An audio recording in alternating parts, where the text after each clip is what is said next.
শুরু করছি। আমাদের আজকের ছুটির দিন ক্যান্সেল হওয়ার কারণে কিছুটা সমস্যা হয়েছে।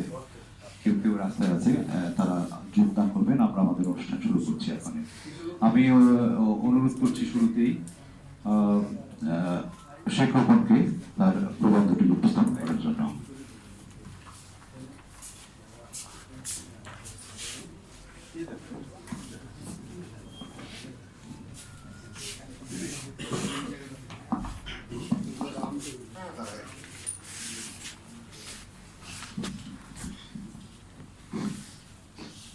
আজকের অনুষ্ঠানের সম্মানিত সভাপতি, অতিথিবৃন্দ, সুধীবৃন্দ, সবাইকে নদীময় শুভেচ্ছা। এইটা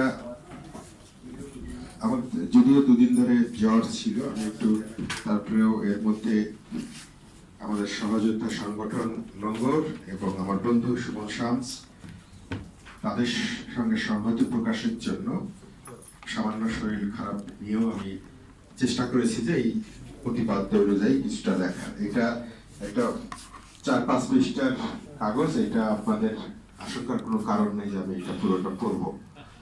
আমি এখান থেকে সংক্ষিপ্ত মূল কথাগুলো বলার চেষ্টা করবো 5-7 মিনিটের মধ্যে। প্রথম আমরা এই জাতীয় নদী দিবস ঘোষণার যে দাবি নম্বর জানিয়ে আসছে অনেকদিন ধরে।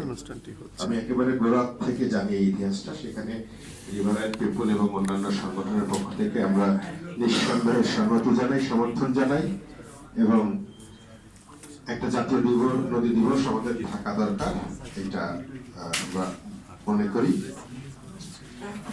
আর একটা যে বিশ্ব নদী দিবস আমরা পালন করি, তার সঙ্গে এই জাতীয় নদী দিবস ঘোষণার যে দাবি, এর একটা সম্পর্ক আছে। বিশ্ব নদী দিবস আমরা দেখেছি যে 80-র দশকে কানাডার মার্ক অ্যাঞ্জেলো শুরু করেছিলেন বেসরকারি পর্যায়ে। সেখান থেকে এটা ব্রিটিশ কলম্বিয়া রাজ্য, তারপরে কানাডা সরকার, আমেরিকার অন্যান্য রাষ্ট্র, জাতিসংঘ এবং অন্যান্য দেশ এটা গ্রহণ করেছে। একইভাবে আমরা বিশ্বাস করি যে